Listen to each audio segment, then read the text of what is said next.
수요일, 월요일 오후에 저비도련님과 저는 가까운 곳에 있는 스카이산에 올랐어요. 높은 편은 아니지만 그래도 정상에 이르면 제법 숨이 찰 정도는 되지요. 산 아래쪽의 비탈은 나무가 울창한데 반해 정상에는 바위만 있어 황량해요. 우리는 함께 석양을 구경한 다음에 불을 피워 저녁을 지었어요. 요리는 저비도련님이 하셨는데 캠핑을 자주 다녀봐서 그런지 저보다 요리를 더 잘하셨어요. 위쪽 바위산에서는 달빛에 의지해서 내려오다가 캄캄한 숲길에서는 그분의 손전등을 비추며 내려왔어요. 얼마나 즐거웠는지 몰라요. 그분은 내내 재치 있는 농담으로 웃음을 주었고 재미있는 얘기도 들려주셨어요. 그분은 제가 모르는 책도 많이 읽으셨나 봐요. 모르는 게 없을 정도여서 깜짝 놀랐어요. 오늘 아침엔 먼 곳까지 산책을 나갔다가 폭풍우를 만났어요. 집에 도착했을 땐 옷이 흠뻑 젖었어요. 하지만 기분은 좋았답니다. 우리가 물을 뚝뚝 흘리며 부엌으로 들어갔을 때 샘플 부인의 표정을 아저씨가 보셨어야 하는 건데. 저비도련님, 주디 아가씨, 두 분 다 흠뻑 젖으셨군요. 아이고, 이를 어쩌나. 그 멋진 새 옷을 다 버렸군요. 부인은 호들갑을 떨었어요.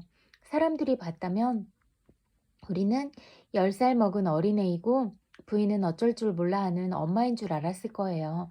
저는 차를 마실 때 잼을 얻어먹지 못하면 어쩌나 하고 잠시 걱정을 했답니다. 토요일, 며칠 전부터 쓰기 시작한 편지가 통 짬이 나지 않아서 아직도 끝을 맺지 못했군요. 아저씨, 스티븐슨의 이런 생각은 멋지지 않아요? 세상은 수많은 것들로 가득 차 있으니 우리 모두는 왕만큼 행복해야 한다. 정말 그래요. 세상은 행복으로 가득 차 있어서 모두에게 골고루 돌아갈 만큼 충분하기 때문에 우리는 행복이 다가올 때 그저 잡기만 하면 되는 거예요. 그 비결은 마음을 착하게 가지는 데 있지요. 특히 시골에서는 즐거운 일이 아주 많답니다. 아무 땅이나 걸을 수 있고 마음껏 경치를 구경할 수도 있고 아무 개울에서나 물장구를 치며 놀 수 있어요. 마치 자기가 주인인 양 마음껏 즐길 수가 있지요. 세금 한 푼 내지 않고 말이에요. 지금은 일요일 밤 11시쯤이에요. 다른 때라면 깊이 잠들었을 시간인데 저녁 때 커피를 진하게 마셨더니 통 잠이 오질 않는군요. 오늘 아침에 샘플 부인이 펜들턴 씨에게 단호하게 말했어요. 11시까지 교회에 도착하려면 10시 15분에는 출발을 해야 해요. 알았어요, 리지. 마차나 준비하세요. 내가 너무 늦으면 기다리지 말고 그냥 가세요. 저비도련님이 이렇게 대답했어요. 기다리겠어요. 마음대로 하세요. 하지만 말을 너무 오래 세워두지는 마세요. 샘플 부인이 옷을 갈아입는 동안 저비도련님은 캐리에서 점심 도시락을 준비하라고 한 후 저에게는 빨리 외출복으로 갈아입으라고 했어요. 그리고는 우리는 뒷문으로 빠져나가 낚시를 하러 갔어요. 그 일로 집안 식구들에게 큰 폐를 끼쳤죠. 일요일에는 2시에 정찬을 먹도록 되어 있는데 그분은 그 시간을 저녁 7시로 하라고 명하셨어요. 그분은 자기가 원하는 시간에 식사를 준비하세요. 고급 식당 못지않게 준비해야 하기 때문에 캐리와 아마 사이는 나들이 갈 생각을 못해요. 그러나 그분은 시중 드는 사람도 없이 나들이를 나가는 것은 점잖지 못하니까 차라리 가지 않는 편이 낫다고 했어요. 어쨌든 그분은 저를 데리고 나들이를 나가려고 말이 필요했던 거예요. 가엾은 샘플 부인은 일요일에 낚시하러 가는 사람은 죽어서 지옥에 떨어진다고 믿고 있어요. 부인은 저비도련님이 어렸을 적에 좀 더 잘 가르치지 못한 것을 몹시 후회하시는 것 같았어요. 부인은 그분을 교회에 데리고 가서 사람들에게 자랑하고픈 마음도 있었을 거예요. 어쨌든 우리는 낚시를 했고 그분은 작은 물고기 4마리를 낚았어요. 우리는 모닥불에 물고기를 구웠어요. 그런데 물고기들이 불 속에 박아놓은 막대기에서 자꾸 떨어지는 바람에 제맛이 났어요. 우리는 구운 물고기와 함께 점심을 맛있게 먹었답니다. 우리는 4시에 집으로 돌아왔고 5시에 다시 바람을 쐬러 나갔고 7시에 정찬을 먹고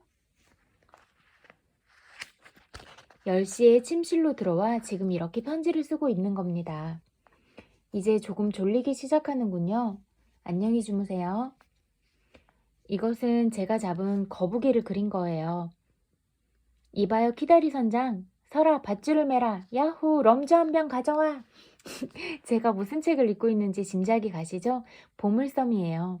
아저씨도 읽어보셨나요? 아니면 아저씨가 어렸을 적엔 이 책이 없었나요? 스티븐스는 이 책을 내고 30파운드밖에 받지 못했대요. 위대한 작가라도 벌이가 좋은 건 아닌 모양이에요. 전 선생님이 될까봐요. 편지마다 스티븐슨 얘기만 써서 죄송해요. 하지만 록 일로우 농장에서 읽을 것이라고는 그 작가의 책뿐인걸요. 2주일에 걸쳐 이 편지를 써왔으니 이만하면 충분히 길다고 생각해요. 이제는 제가 자세한 얘기를 쓰지 않는다는 말씀은 못하시겠죠? 아저씨도 이곳에서 같이 즐거운 시간을 보낸다면 얼마나 좋을까요? 저는 제가 아는 사람들끼리 서로 알고 지냈으면 좋겠어요. 펜틀턴 씨에게 혹시 뉴욕에서 아저씨와 알고 지낸 사이가 아닌지 물어보고 싶었어요. 그분은 아저씨를 알고 계실 것 같은 생각이 들어요. 두 분은 상류사회의 사교계에 출입하실 테고 관심사도 비슷하실 테니까요. 하지만 아저씨의 진짜 이름을 모르니 물어볼 수가 없군요. 아저씨 이름도 모르다니 이렇게 바보 같은 일이 또 있을까요? 리펫 원장님은 아저씨가 별난 분이라고 하셨는데 정말인가 봐요. 사랑하는 주디로부터 추신, 이 편지를 다시 읽어보니 스티븐슨 얘기가 전부는 아니더군요. 저비 도련님에 대해서도 한두 군데 적혀있네요. 9월 10일 아저씨께. 펜틀턴 씨는 가셨고 남아있는 우리는 몹시 서운해하고 있어요. 사람이나 장소나 익숙해졌을 때 갑자기 그것을 빼앗기게 되면 텅 빈 것 같이 허전한 느낌을 갖게 되지요. 샘플 부인과는 대화가 마치 간이 맞지 않은 음식처럼 느껴지는군요. 2주일 후면 개학이고 저는 다시 기쁜 마음으로 공부를 시작할 거예요. 이번 여름에는 글을 꽤 많이 쓴 편이에요. 6편의 단편과 시 7편을 썼으니까요.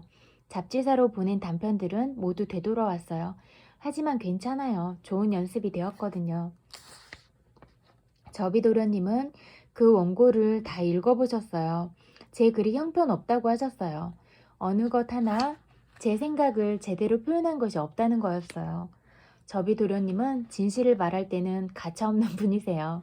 하지만 맨 나중에 쓴 대학생활을 그린 소품은 나쁘지 않다고 하시며 순수 타자기로 쳐주셨어요. 그걸 잡지사로 보냈지요. 2주일이 지났는데도 돌아오지 않는 걸 보니 제 작품을 검토하고 있나 봐요. 아저씨께 저 하늘을 보여드리고 싶군요. 묘한 오렌지색의 빛이 세상을 뒤덮고 있어요. 폭풍우가 닥칠 모양이에요. 폭풍우 얘기가 떨어지기가 무섭게 굵은 빗방울이 떨어지기 시작했어요. 저는 달려가 창문을 닫았고 캐리는 우유 냄비를 하나를 안고 다락방으로 올라가 지붕이 새는 곳에 받쳐두었어요. 그러고 나서 다시 펜을 잡으려는 순간 과수원 나무 아래에 쿠션과 담요와 모자, 매슈 아놀드 시집을 두고 온 것이 생각났어요. 불이 나게 뛰어나갔지만 이미 다 젖어 있었어요. 시집은 표지의 붉은색이 속으로 번졌어요. 이제 도보해협 시집의 제목에서 분홍색 파도가 밀려올 거예요. 시골에서는 폭풍우가 몰려오면 한바탕 소동이 벌어지죠. 밖에 내놓았던 물건들이 젖지 않도록 항상 신경을 써야 하거든요. 5교일 아저씨, 무슨 일이 일어났는지 아세요? 방금 집배원이 편지 2통을 가져왔어요. 한 통은 제 글이 채택되었다는 내용이에요. 상금은 $50고요. 제가 드디어 작가가 된 거예요. 또 한 통은 대학에서 온 것인데 앞으로 2년 동안 기숙사비와 수업료에 해당하는 장학금을 받게 되었다는 내용입니다. 그 장학금은 어떤 졸업생이 설립한 것인데 전 과목의 성적이 우수하고 특히 영어 과목에 뛰어난 학생에게 주어지는 장학금이래요. 그걸 제가 받게 된 거지요. 이곳으로 오기 전에 신청은 해놓았지만 1학년 때 기하학과 라틴어 과목의 성적이 나빴기 때문에 제가 받게 되리라고는 생각도 못했어요. 다른 과목의 점수가 높아서 벌충이 된 것 같아요. 정말 기쁘군요. 아저씨, 이제는 아저씨께 큰 부담이 되지 않아도 될 테니까요. 앞으로는 용돈만 보내주시면 충분하겠어요. 어쩌면 글을 쓰거나 가정교사를 해서 용돈을 벌어 쓸 수 있을 것도 같아요. 빨리 학교로 돌아가서 다시 공부를 하고 싶어서 못 견디겠어요. 언제나 아저씨의 제루사 에벗 올림. 2학년이 우승했을 때의 작가. 전국의 신문 판매점에서 판매 중 값 10센트. 9월 26일 키다리 아저씨께 다시 학교로 돌아왔습니다. 이제는 상급생이에요. 기숙사 방도 훨씬 좋은 환경이에요. 남향에 커다란 창문도 2개나 있어요. 게다가 얼마나 멋지게 꾸며놓았는지 몰라요. 용돈이 많은 줄리아가 우리들보다 이틀 먼저 와 열심히 방 치장을 했거든요. 방은 깨끗하고 멋지지만 저와는 안 어울리는 것 같아요. 잘못해서 잉크라도 흘리면 어쩌나 하고 늘 조마조마하거든요. 그리고 아저씨한테서 아니 잘못 말씀드렸네요. 죄송해요. 아저씨의 비서한테서 편지가 왔더군요.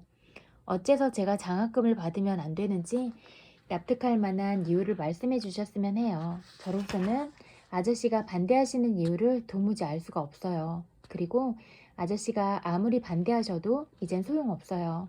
전 이미 장학금을 받았거든요. 생각을 바꾸지도 않을 거예요. 건방지게 생각하실지 모르겠지만 그런 뜻으로 말씀드린 것은 아니에요. 아저씨가 저를 교육시키겠다고 결정하셨을 때 끝까지 약속을 지키고 마지막 졸업장을 받게 함으로써 마무리를 깨끗하게 짓고 싶다고 생각하셨을 거예요. 하지만 제 입장에서도 그 문제를 생각해 주세요. 저는 아저씨가 교육비의 일부만 대주신다 하더라도 신세를 지긴 마찬가지예요. 하지만 빚은 그만큼 줄어들겠지요. 아저씨는 제가 돈을 갚는 것을 원하시지 않으시겠지만 저는 어떻게 해서든 돈을 갚아드리고 싶거든요. 장학금을 받아서 그 일이 훨씬 쉬워진 거지요. 저는 빚을 갚는데 남은 인생을 다 보내게 될 거라고 생각했는데 이제는 반으로 줄게 되었어요. 부디 제 입장을 이해하시고 이해해 주시고 화내지 말아주세요. 용돈만은 감사한 마음으로 받겠습니다. 줄리아에게 뒤지지 않으려면 용돈이 필요하니까요. 전 그 애가 좀 검소한 생활을 하든지 아니면 방을 따로 썼으면 좋겠어요. 편지라고 하기엔 좀 부족하지요. 여러 가지 이야기를 많이 쓰려고 했는데 지금 좀 피곤하군요. 창문 커튼 4장과 문간 커튼 3장을 감침질하고 아저씨가 바늘땀을 보실 수 없어서 다행이에요. 가루치약으로 놋쇠로 된 책상을 닦고 무척 힘들었어요.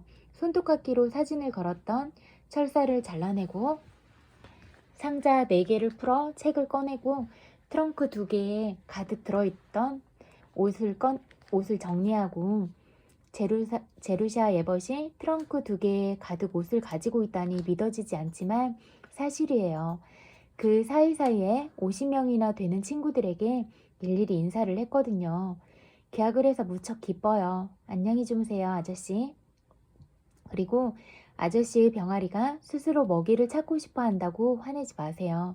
이 병아리는 힘차게 꽃기호 올 줄도 알고 아름다운 깃털도 많이 가진 아주 건강한 암탉으로 자라고 있으니까요. 다 아저씨 덕분입니다. 사랑하는 주디로부터 9월 30일 아저씨께 아직도 장학금을 반대하고 계신가요? 아저씨처럼 불합리하고 불독 같고 고집 센 사람은 처음 봤어요. 아저씨는 제가 잘 모르는 사람은 도움을 받지 않는 것이 좋겠다고 말씀하셨죠? 모르는 사람? 그렇게 말씀하시는 아저씨는 어떤 분이신가요? 제가 아저씨만큼 모르는 사람이 세상에 또 있을까요? 거리에서 마주친다 하여도 전 아저씨를 알아볼 수 없어요. 생각해 보세요.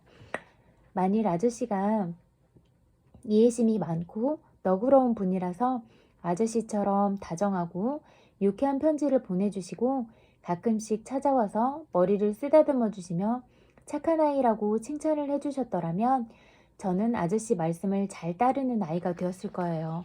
그러나 아저씨는 그야말로 전혀 모르는 사람이죠. 아저씨는 유리로 만든 집에서 살고 있는 스미스 씨일 뿐이에요. 장학금은 모르는 사람이 베푸는 자선이 아니라 상금과 같은 거예요. 저는 열심히 공부한 대가로 상을 받은 거예요. 남자와 논쟁을 해봤자 무슨 소용이 있겠어요. 남자를 설득시키는 방법은 두 가지가 있어요. 달래든지 화를 내든지 둘 중 하나지요. 저는 제 뜻을 이루려고 아양을 떠는 것은 수치스러운 일이라고 생각해요. 그래서 화를 낼 수밖에 없어요. 저는 장학금을 포기할 수 없습니다. 그리고 아저씨께서 계속 고집을 피우시면 매달 보내시는 용돈도 받지 않겠어요. 그러면 저는 우둔한 1학년생을 가르치느라 신경쇠약에 걸리게 되겠지요. 이것이 저의 마지막 대답이에요.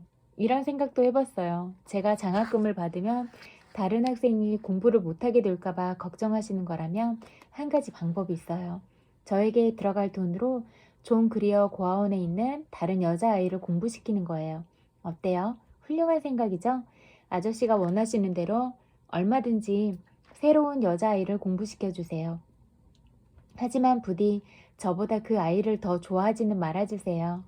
아저씨의 비서가 편지 내용대로 따르지 않는다고 언짢아 하지 않길 빕니다. 그렇다고 해도 저로서는 어쩔 수가 없어요. 지금까지는 어쩔 수 없이 그 변덕을 받아주었지만 이번만 절대로 받아주지 않을 거예요. 돌이킬 수 없게 마음을 단단히 굳힌 제르샤 에벗 올림. 11월 9일. 키다리 아저씨께 오늘은 검은색 구두약 한 병과 칼라 몇 개와 새 블라우스 감과 제비꽃 크림 한 통, 비누 한 개를 사러 시내에 갔어요. 꼭 필요한 것들이고 이 물건들이 없이는 하루도 지낼 수 없어요. 그런데 차비를 내려는 순간 지갑을 다른 옷 주머니에 두고 온 생각이 났어요. 다음 차를 타야만 했지요.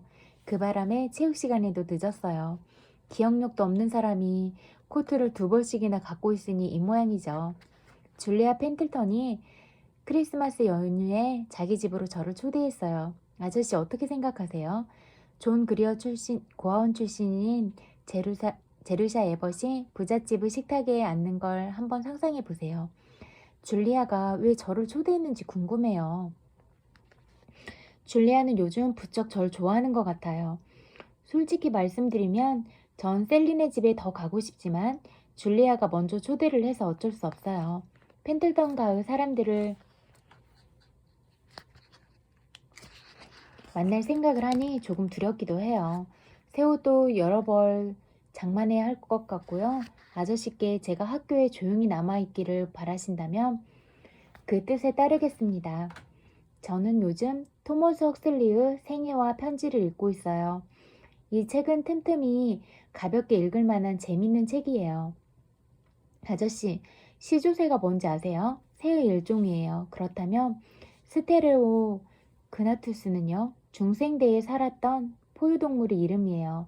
이번 학기에는 경제학을 선택했어요. 경제학은 매우 계몽적인 학문이에요. 이것을 끝내면 자선과 개혁 과목을 신청할 생각이에요. 그 과목을 마치고 나면 저는 고아원이 어떻게 운영되어야 하는지를 알게 될 거예요. 만일 제게 선거권이 있다면 훌륭한 유권자가 될 거라고 생각하지 않으세요? 지난주에 전 21살이 되었어요. 저처럼 정직하고 교양 있고 양심적이고 지성을 가진 시민에게 기회를 주지 않는다니 이 나라의 낭비가 아주 심하군요. 언제나 아저씨의 주디 올림.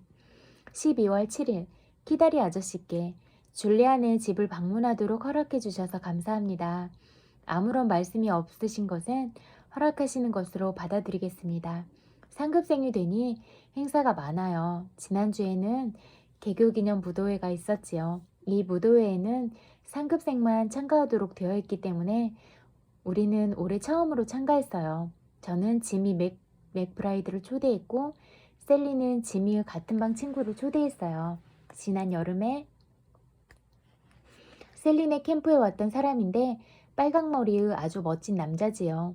줄리아는 뉴욕의 친구를 초대했어요. 썩 재밌는 사람은 아니지만 사교적으로는 나무랄 데 없더군요. 그 사람은 데라메이터 치체스터 가문과 친척되는 사이래요. 줄리아에게는 그러한 것이 중요한지 모르겠지만 저에겐 아무런 의미도 없어요. 어쨌든 우리가 초대한 손님들은 금요일 오후에 4학년 식당에서 열린 티파티 시간에 맞춰 도착했고 파티가 끝나자마자 저녁을 먹으러 호텔로 갔어요. 그런데 호텔이 10,000원이어서 당구대 위에서 잤다고 해요.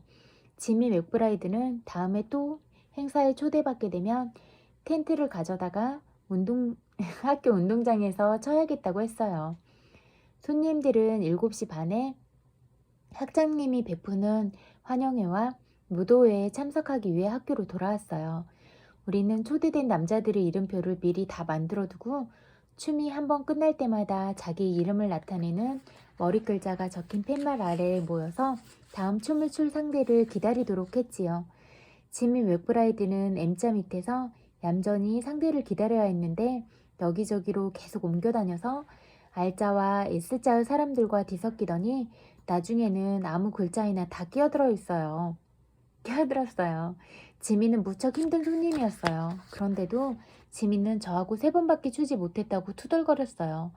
모르는 여학생과 춤을 추는 게 부끄러웠다나요? 다음날 오전에는 음악회가 있었습니다. 이 음악회를 위해 작곡된 새 노래의 노랫말을 누가 지었는지 아세요? 바로 저예요. 정말이에요. 아저씨의 어린 고아는 이제 꽤나 유명해졌답니다. 아무튼 이틀 동안 우리는 정말 즐거웠어요. 남자들도 즐거워하는 것 같았어요. 어떤 남자들은 1,000명이나 되는 여학생을 만나게 되자 처음에는 몹시 당황했지만 곧 익숙해졌어요. 우리가 초대한 프린스턴 대학생 2사람도 즐거워했어요. 2사람은 정중하게 내년 봄에 있을 프린스턴 대학의 무도회에 우리를 초대했어요. 물론 우리는 그 초대를 받아들였지요. 그러니까 아저씨, 이번만은 제발 반대하지 말아주세요. 줄리아와 셀리와 저는 모두 새 옷을 입었어요. 그 얘기를 들려드릴까요?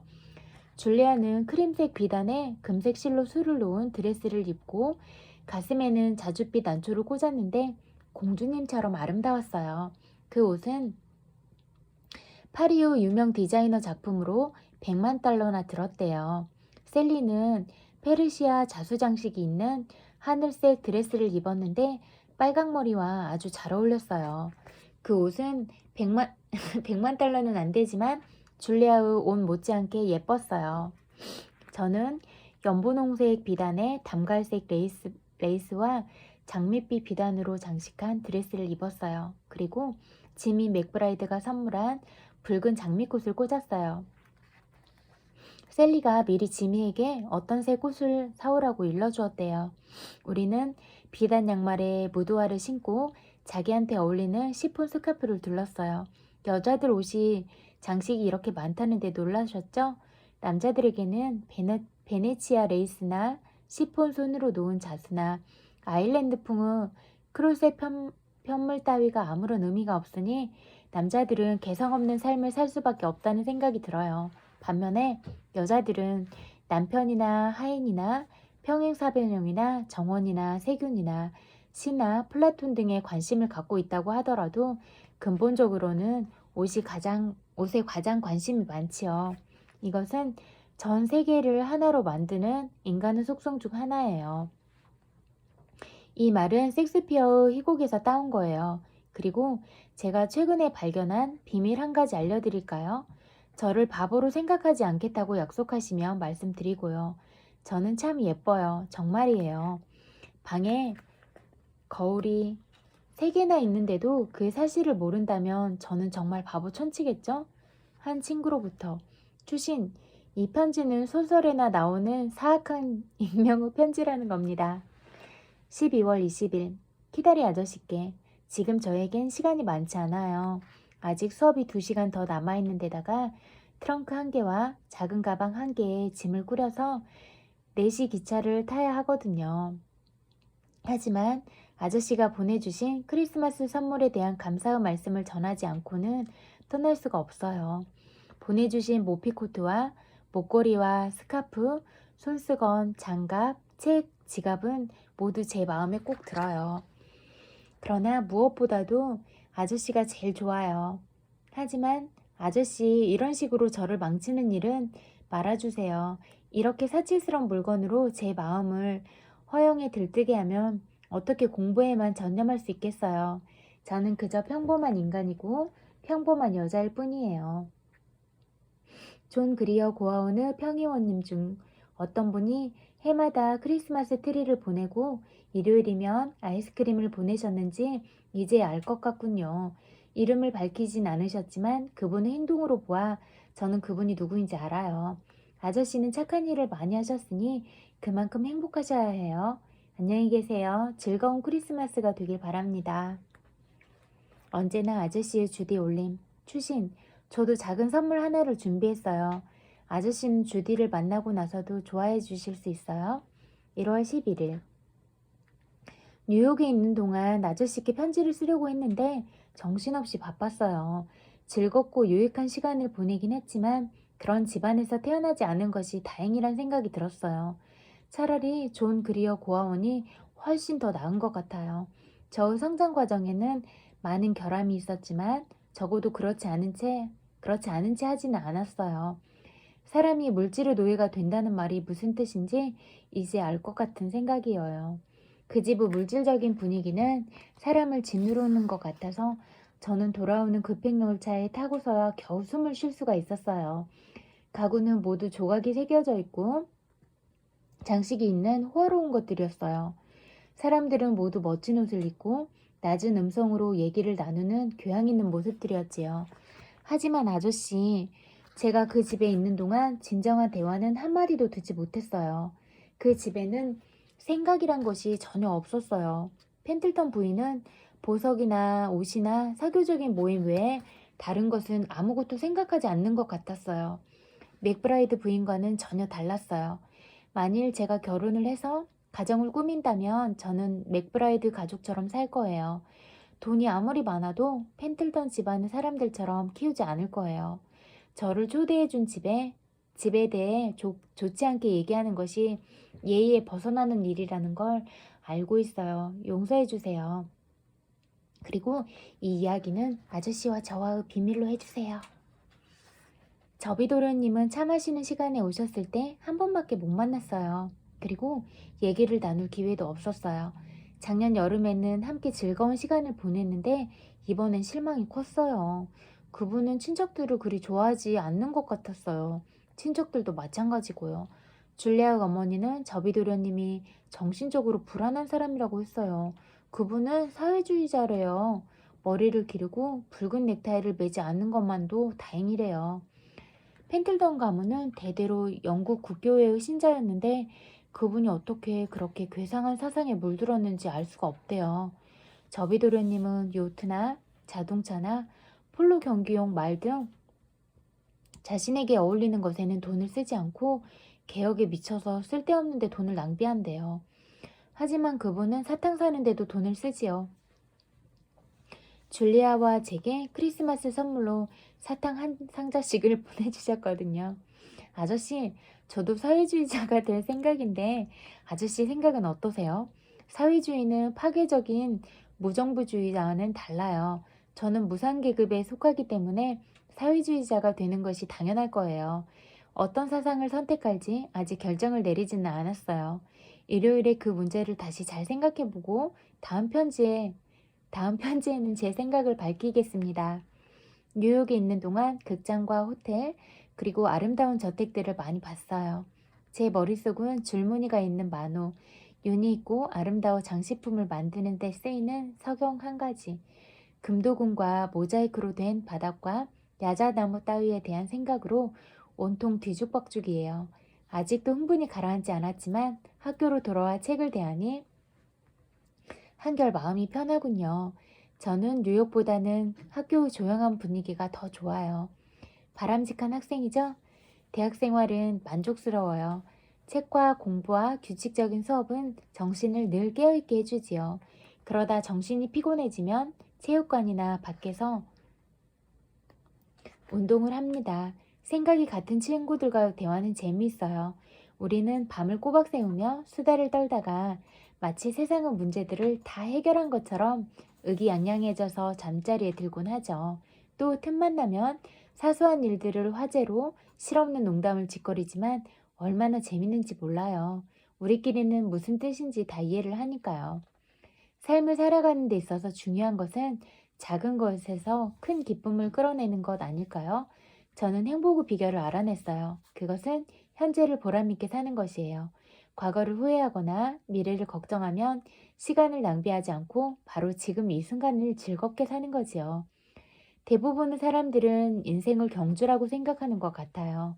목적지에 도달하기 위해 안간힘을 쓰며 달려가느라 주변의 아름답고 조용한 경치는 하나도 눈에 들어오지 않지요.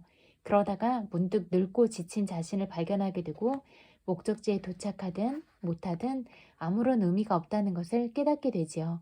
저는 차라리 길가에 주저앉아 작은 행복을 많이 쌓을 거예요. 위대한 작가가 되지 못하더라도 말이에요. 저만큼 훌륭한 여성 철학자를 보신 적 있으세요? 언제나 아저씨의 주디 올림. 출신 오늘 밤은 비가 옥수같이 퍼붓는군요. 강아지 2마리와 새끼 고양이 1마리가 지금 막 창턱으로 올라왔어요.